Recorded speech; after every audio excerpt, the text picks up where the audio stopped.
ஈரானியர்கள் வந்து இஸ்லாமியர்கள் அல்ல, இவங்களும் அடி வாங்கணும். இஸ்ரேல் வந்து ஒரு பக்கம் யூதர்கள் இவங்களும் அடிவாங்க. இவங்க 2 பேரும் முட்டிக்கிறணுன்ற ஒரு எண்ணப்பாடு நிறைய முஸ்லீம்கள் பக்கத்தில் இருக்குது. இந்த முஸ்லீம்களை பொறுத்தவரையில் பதிவுகளை பார்க்குற நேரம், சமூக வலைத்தளங்களில் பதிவுகளை பார்க்குற நேரம் ஈரானுக்கு எதிராக போடுறவங்களும் இருக்கிறாங்க. இஸ்ரேலுக்கும் எதிரி தான் அவங்க வந்து இவங்க 2 பேரும் முட்டிக்கொண்டா நல்ல 2 எதிரிகளும் சாகணும் அப்படின்னு சொல்லி இந்த நிலைப்பாடு இல்லை. ஏன் அப்படியான ஒரு கருத்து வருது? ஏன் ஈரான் ஒரு இஸ்லாமிய நாடு இல்லை? ஆனால் உண்மையிலுமே இன்றைக்கு நீங்கள் முதல்ல சொன்னது போல் பலஸ்தீனத்துக்கு ஆதரவாக தான் இந்த இவ்வளோ விஷயங்கள் நடந்து கொண்டிருக்கு. இது எல்லா அரபு நாடுகள் இஸ்லாமியர்களும் நல்ல முஸ்லீம்கள் எல்லாரும் பார்த்து கொண்டு தான் இருக்கிறாங்க. இப்படியான ஒரு சூழ்நிலையில் இன்றைக்கு ஈரான் அடி வாங்குற நேரமோ இல்லை ஈரான் அடிக்கிற நேரமாக இருந்தாலும் ஏன் இப்படி ஒரு கருத்து சமூக வலைத்தளங்களில் பதிவாகிறது? அது ஒரு சிலர் அப்படி ஒரு சில கருத்துக்களை பதிகிறாங்க. என்னென்னா 2 பேருமே முஸ்லீம்களை அழிக்கிறவர்கள், எனவே நாங்கள் 2 பேருக்கும் எதிராகத்தான் நாங்கள் இருப்போங்கிற மாதிரியான கருத்துக்களை பதிகிறாங்க. ஏன்னா ஈரான் வந்து ஷியா சிந்தனையில் இருக்கிறவங்க, இஸ்ரேல் வந்து யூதர்கள், எனவே நாங்கள் 2 பேருக்குமே நாங்கள் எதிரிகள் அப்படிங்கிறதான் அவங்களுடைய பார்வை. இங்கே நம்ம என்ன கவனிக்கணும்னு சொன்னால், இஸ்லாத்தினுடைய பார்வையில் இதை நம்ம எப்படி முதல்ல இந்த வார் முழுவதுமாக இது பொலிட்டிக்கலி நடக்கிற ஒரு ஜியோ பொலிட்டிக்ஸ் நடக்கக்கூடிய ஒரு வார். இது இஸ்லாத்துக்கான ஒரு மத ரீதியிலான சண்டை கிடையாது. யூதர்களும் முஸ்லீம்களும் இஸ்லாத்திற்கும் யூத மதத்துக்கும் இடையிலான சண்டையெல்லாம் கிடையாது இது. ஆனால் பாலஸ்தீனத்தில் வந்து பாலஸ்தீன மக்கள் அவர்களுடைய பூமிக்காக சண்டை பிடிச்சி கொண்டிருக்கிறாங்க.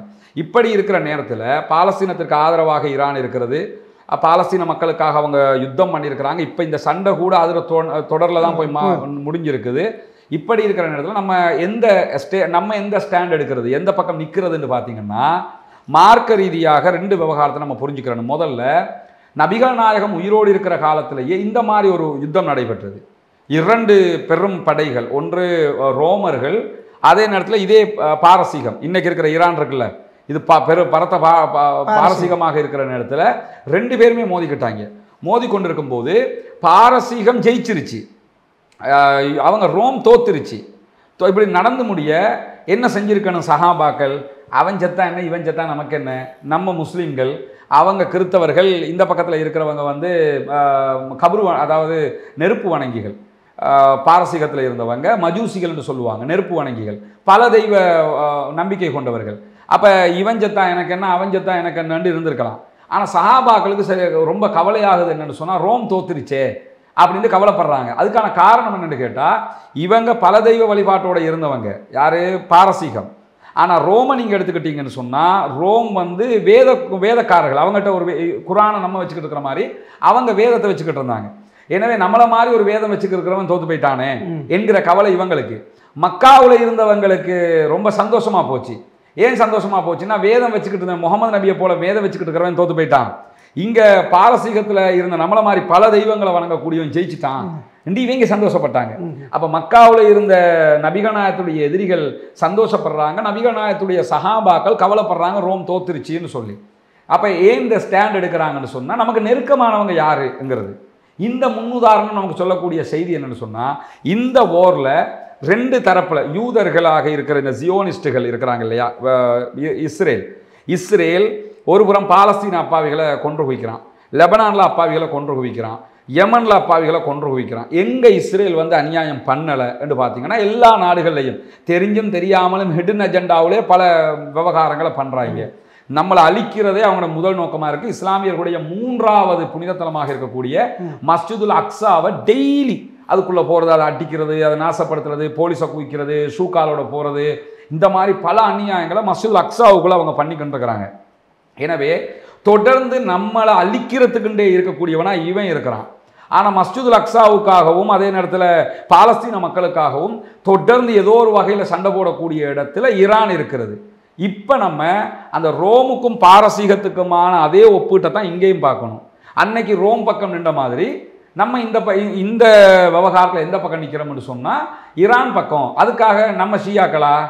நம்ம ஷியாக்கள் கிடையாது. நம்ம சுன்னா பேசுகிற முஸ்லீம்கள், குரான் சொன்னால் எடுத்துக்கிடுவோம், நபிகள் நாயகம் சொன்னால் எடுத்துக்கிடுவோம். நான் நேற்றும் தௌஹீத்வாதி, இன்னைக்கும் தௌஹீத்வாதி, நாளைக்கும் தௌஹீத்வாதி தான். அதில் மாற்று கருத்து இல்லை. ஷியாயிசம் இஸ்லாத்திற்கு முரண்பாடானது, அதை ஏற்றுக்கொள்ளக்கூடாது, அதில் நிறைய பிரச்சனைகள் இருக்குது. அது இதுக்குரிய தளமல்ல, நிறைய விவகாரம் இருக்குது அதை பேசுறதுக்கு. அப்படி ஒரு மார்க்கத்துக்கு முரண்பாடான ஒரு கொள்கை தான். அதை யாரும் மறுக்கலை. இங்கே இருக்கக்கூடிய எந்த முஸ்லீமும் அதை மறுக்கலை. அப்படி இருக்கிற போது யுத்தம் வருகிற போது யார பக்கம் சப்போர்ட் பண்ண? காசாவுக்காக அவன் நிற்கிறான். இப்போ ரஷ்யா காசாவுக்காக நிற்கிறான், நம்ம ஆதரிக்கிறது இல்லையா? அதுக்காக நம்ம எல்லாம் கம்யூனிஸ்டா? இப்போ நம்ம நாட்டில் இந்த வாட்டி அரசாங்கம் அமைஞ்சது இல்லைங்க, அனுரகுமார் திசாநாயக்கு எல்லா முஸ்லீம்கள்ல பெரும்பான்மை வாக்கு யாருக்கு போச்சு? அனுரகுமார் திசாநாயக்கு. அனுரகுமார் திசாநாயக்க கம்யூனிஸ்ட். அவருக்கு எந்த கடவுளும் இல்லைன்னு சொல்லக்கூடிய நம்பிக்கை உள்ளவர் அவர். அப்போ அந்த கொள்கையா கம்யூனிஸ்ட சித்தாந்தமே அதானே, மதங்களும் இல்லை கடவுள்களும் இல்லைங்கிறத அவன், அதாவது ஏர்த்திஸ்ட், அவங்க கடவுள் மறுப்பு கொள்கை இருக்கக்கூடியவங்க. அப்போ நம்ம அவங்களுக்கு ஒருத்தர் ஓட்டு பண்ணாருங்கிறதுக்காக ஒருத்தர் அம்பாறையில் இருக்கக்கூடிய ஒரு இப்ராஹிம் அனுரகுமார் திசாநாயக்கு வாக்களிச்சாருங்கிறதுனால அவர் ஜேவிபியா, அவர் கம்யூனிஸ்டா? அப்படி இல்லை. என்ன அர்த்தம்னு கேட்டால் அவர் அரசியல் ரீதியாக அனுரகுமாரை வந்தால் நாட்டுக்கு நல்லமுன்னு நினைக்கிறாரு. அதே மாதிரி இந்த ஓரில் ஒருத்தர் ஈரானுக்கு ஆதரவாக இருக்கிறாருன்னா அவர் ஷியாவா மாறிட்டாருன்னு அர்த்தம் இல்லை. இந்த ஓரில் இஸ்ரேலக்காரனை எவன் அடித்தாலும், ரஷ்யாக்காரன் அடித்தா சந்தோஷப்படுவோமா இல்லையா? கண்டிப்பாக படுவோம் இல்லை. அப்படி பார்த்தீங்கன்னு சொல்லி சொன்னால் யூதர்கள், இவங்க யூதர்கள், ரஷ்யாக்காரன் கடவுளே இல்லைங்கிறவன், அப்போ என்ன பண்ணுறது? இஸ்ரேல்காரனுக்கு எவன் அடித்தாலும் சந்தோஷப்படுவோம்ங்கிற லெவலில் தான் மக்கள் சந்தோஷப்படுறாங்க. இன்னும் சொல்ல போனால் நபிகள் நாயகம் ஸல்லல்லாஹு அலைஹி வஸல்லம் அவங்களுடைய காலத்தில் ஒரு ஓரில் ஒருத்தர் கொல்லப்படுவார். கொல்லப்பட்டால் அவர் முஸ்லீம்கள் தரப்பில் தான் இருப்பார். கடுமையாக சண்டை போடுவார். சண்டை போட்டு உஹது போரில் அவருக்கு வலி வந்து அவர் வெட்டுக்காயங்கள் நிறைய விழுந்துடும். தற்கொலை பண்ணி செத்து போயிடுவார். அப்போ தற்கொலை பண்ணி செத்து போனால் இஸ்லாத்தில் வந்து அவர் நரகவாய் தான். எவ்வளோ பெரிய காரியம் பார்த்தாலும் பிரச்சனை, தற்கொலை பண்ணக்கூடாது இஸ்லாத்தில். அந்த சந்தர்ப்பத்தில் நபிகள் நாயகம் ஸல்லல்லாஹு அலைஹி வஸல்லம் என்ன சொல்லுவாங்கன்னா, இன்னல்லாஹ லா யுஅய்யிது ஹாத தீன பிர் ரஜுலில் ஃபாஜிர், ஒரு கேடுகட்டவனை கொண்டு கூட இந்த மார்க்கத்துக்கு அல்லாஹ் வலு சேர்ப்பான் அப்படிங்கிறாங்க. இப்போ இந்த கோணத்தில் கூட பாருங்க, யார் வேணாம்னா இந்த கோணத்தில் கூட ஒருத்தர் பார்க்கலாம்ல. சரி, ஈரான் வந்து கெட்டவங்க தான், பிரச்சனை இல்லை, அவனை வச்சு நலவு நடக்குதா இல்லையா, அதைத்தானே நம்ம பார்க்கணும். அப்போ அந்த அடிப்படையில் அவங்க இப்போ காசாவில் சாப்பிட வழி இல்லாமல் இருக்கிறாங்க. இவ்வளோ பேசுகிற அரபு நாடுகள் சாப்பாடு கொடுத்ததா? சாப்பாடு கொடுக்கல. பாலஸ்தீன போராளிகளுக்கு ஆயுதம் கொடுத்ததா? அதையும் கொடுக்கல. இஸ்மாயில் ஹனியாவை கொண்டு போட்டாங்க, என்ன பண்ணினீங்க? கத்தார் மட்டும் சமாதான பேச்சுவார்த்தைகளை பண்ணுறாங்க. வேறு எந்த நாடு என்ன பண்ணிச்சு? அரபு நாடுகள் அள்ளி கொடுத்தது அமெரிக்காவுக்கு.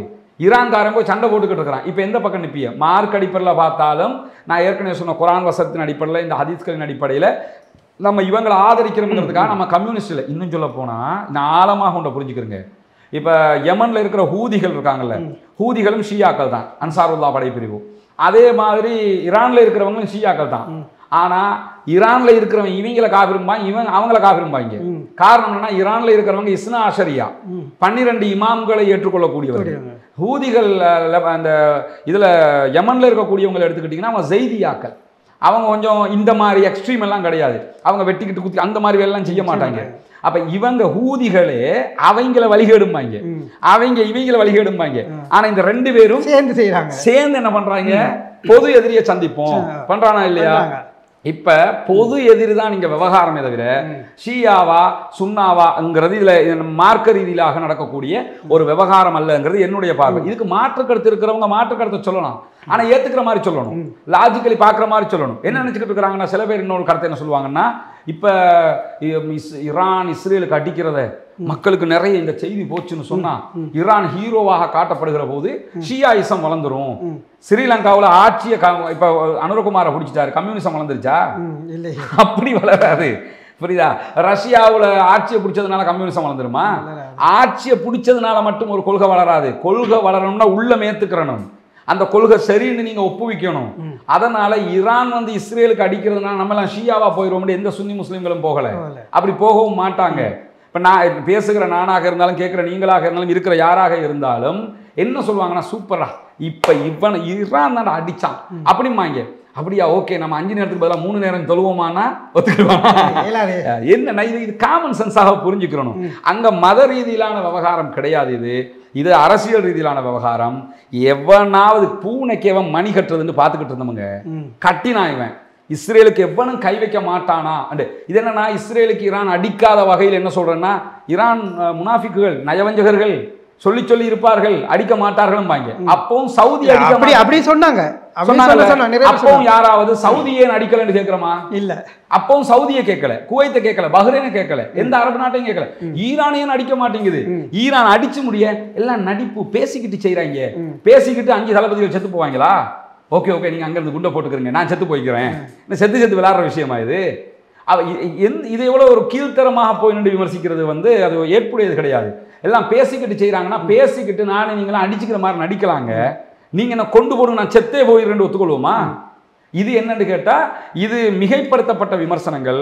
இந்த விமர்சனம் நம்ம இதை மார்க் அடிப்படையில் நம்ம பார்த்தாலே ரெண்டில் எந்த பக்கம் நிற்கணும்னு சொல்லும்போது என்னுடைய பார்வையில் எனக்கு சூரா ரூம் ஒலிபத்தி ரூம்னு சொல்லி அதில் ஆரம்பிக்கிற அந்த முதல் 4 அதாவது 2வது 3வது 4வது வசனங்கள் நமக்கு கற்றுத்தருகிற பாடம் என்னன்னு சொன்னால் இதுதான் நமக்கு கற்றுத்தருகிற பாடம். எனவே குரான் அடிப்படையில் நான் இதை புரிதல் என்னுடைய புரிதல் பிழையாக இருந்தால் எந்த ஆலிமும் அது பிழை நாங்கள் அப்படி நிற்கக்கூடாதுன்னு அதை வாதிடலாம், அது அவருடைய கருத்து. ஆனால் என்னுடைய கருத்தை தெளிவாக நான் குரான் அடிப்படையில் ஹதீஸ் அடிப்படையில் சொல்கிறேன். இந்த பிரச்சனையில் நம்ம நிற்க வேண்டிய தரப்பு அதுதான். அதுக்காக நம்ம ஷியாயிசத்தை ஆதரிக்கிறோம், அவங்களோட கொள்கையை ஆதரிக்கிறோம்னு அர்த்தப்படாது. அதுக்கு நிறைய விளக்கம் இப்போ சொல்லிட்டேன்.